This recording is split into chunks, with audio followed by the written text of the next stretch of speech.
Hi friends, আজকে আমি বানাচ্ছি ফ্রায়েড রাইস। আর তার জন্যই দেখো সরু সরু করে এই গাজর, ক্যাপসিকাম, বিনস, কাঁচা লঙ্কা এগুলো ফ্রাই করছি। আমি সাদা তেলেই করছি, তোমরা চাইলে ঘি দিয়ে করতে পারো। আর ভাতটা আমার হয়ে গেছে, গোটা গরম মশলা দিয়ে আর একটু নুন চিনি দিয়েছি জলের মধ্যে, তেজপাতা দিয়ে আমার ভাতটা আমি সেদ্ধ করে নামিয়ে রেখে দিয়েছি ঝরঝরে করে। আর এদিকে এটা ফ্রাই হচ্ছে। তো এটা ফ্রাই হয়ে গেলে আমি এর মধ্যে ড্রাই ফ্রুটসটা দিয়ে দেবো, তারপর আমি ভাতটা এতে দেবো। আর এদিকে আমার চিকেন হয়ে গেছে। চিকেনটা আজকে আমি প্রেসার কুকারে করলাম। প্রেসার কুকারে আমি এটাকে কষিয়ে তারপর একটা সিটি দিয়ে দিয়েছি।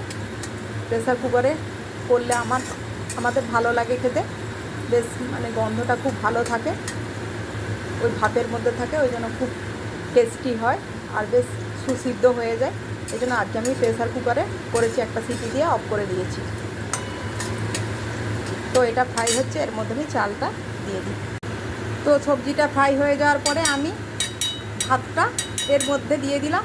আর খুব হালকা হাতে এটা আস্তে আস্তে করে নাড়তে হবে। আর আমি 2 চামচ চিনি অ্যাড করে দিয়েছি, তোমরা চাইলে আরও কমও দিতে পারো। তো আমাদের এটা একটু মিষ্টি মিষ্টি ভালো লাগে, তো আমরা 2 চামচ চিনি দিয়েছি। আর এখানে 1 চামচ ঘি দিয়েছি। আর এবারে আমি এর মধ্যে একটু রোজ ওয়াটার, একটু খুব সামান্য, একদম বেশি নয় কিন্তু,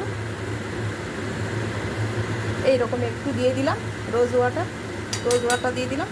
আর একটু একটুখানি কেওড়া ওয়াটার, ব্যাস এইটুকু দিলাম, একবারে কম, 1/2 চামচ দিলাম, ব্যাস এটুকু হয়ে গেছে। এটা ঘিটা আমি এর সাথে দিয়ে দিলাম। এবার এটা আমি হালকাভাবে একটু নাড়াচাড়া করব, খুব হালকা হাতে, নাহলে কিন্তু এটা ভাতটা কিন্তু ভেঙে যাবে, ঘেঁটে যাওয়ার চান্স আছে। যদিও ভাঙবে না, এই জন্য, কেননা আমি যখন ভাতটা করি আমি তার সাথে অনেকে লেবু দিয়ে দেয়, কিন্তু আমি লেবুর জল দিয়ে দেয়।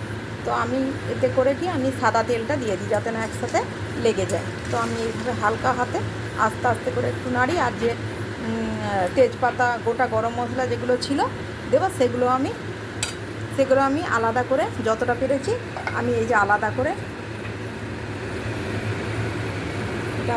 আমি রেখে দিয়েছি, আলাদা করে তুলে ফেলে দিয়েছি। তো আমি এভাবে আস্তে আস্তে করে, আর ড্রাই ফ্রুটও আমি দিয়ে দিচ্ছি খুব সামান্য পরিমাণে।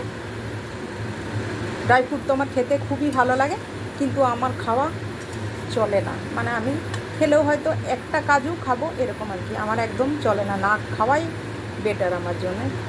ডক্টর আমাকে বারণ করেছে সেই জন্য। কিন্তু খেতে তো আমার খুব ভালো লাগে এই রকমের ডিশগুলো। পোলাও, বিশেষ করে বাসন্তী পোলাওটা তো আমার ভীষণ ফেভারিট, আর এটাও ভালো লাগে, কিন্তু বাসন্তী পোলাও আমার সবথেকে বেশি ফেভারিট। যেমনি স্মেলটা ভালো লাগে, সেরকম খেতেও খুব ভালো লাগে, মিষ্টি মিষ্টি খুবই ভালো লাগে। চিকেন কষা দিয়ে বা আলুর দম দিয়ে, ফুলকপি রোস্ট দিয়ে, নাহলে পনিরের কোনো রেসিপি দিয়ে ভীষণ ভালো লাগে। এসব স্পাইসি ডিশগুলো কিন্তু উইকেন্ডে একবার বানানো যেতেই পারে। সব কিছুই খেতে হবে, কিন্তু বুঝে শুনে। তো এটা হালকা হাতে আমি নাড়ছি, সব কিছু এটার মধ্যে দেওয়া হয়ে গেছে। এদিকে আমার চিকেনটাও কষা হয়ে গেছে, চিকেনটা একটা সিটি পড়ে গেছে। আর এটা হালকাভাবে এরকমভাবে হালকা করে নাড়তে হবে। নাড়ারও খুব একটা বেশি দরকার নেই, কেননা আমার সবজিটা ফ্রাই হয়ে গেছে। এটা একটু মানে পুরো এটার সাথে এভাবে হয়ে গেল, এরকম হয়ে গেল, দেখুন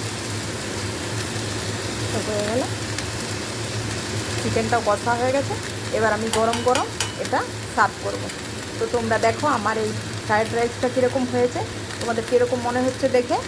তো তোমরা কীরকমভাবে বানাও, এরকম বানাও নাকি অন্যরকম বানাও, তো আমাকে একটু কমেন্টে জানাবে। আর আমার এটা দেখতে কীরকম হয়েছে সেটাও একটু জানাবে। আর আমার চিকেনটা এদিকে কষা হয়ে গেছে, ঠিক আছে। তাহলে আমি এটা চিকেন কষা আর এটা ফ্রায়েড রাইসটা সার্ভ করব। তো একটা সিটি পড়ার পরে তো আমি চিকেনটা ঢাকাটা খুলে নিয়েছি। আর ফাইনালি তোমাদেরকে একবার আমি দেখিয়ে দিই। দেখো চিকেনটা, দেখো কালারটা কীরকম হয়েছে। পুরো ফ্লেভারটা থাকবে এই ঝোলের মধ্যে, মানে পুরো স্বাদ আর গন্ধ, মানে যেটা কড়াতে করলে যে গন্ধটা বেরিয়ে যায়, উড়ে যায়, এটা চাপা ঢাকার মধ্যে ছিল বলে। দেখো কালার, দেখো এটা কাশ্মীরি লঙ্কার গুঁড়ো দিয়েছিলাম। কালারটা দেখো, আর সেরকমভাবে সুসিদ্ধ হবে। দেখো কীরকমভাবে সেদ্ধ হয়েছে আর কীরকম কালারটা হয়েছে দেখো। আর এদিকে আমার ফ্রায়েড রাইস রেডি। এবার আমি গরম গরম সার্ভ করি। আর তোমরা দেখে আমাকে একটু বলবে, আর একবার এরকমভাবে বানিও আর দেখে আমাকে একটু কমেন্টে বলো।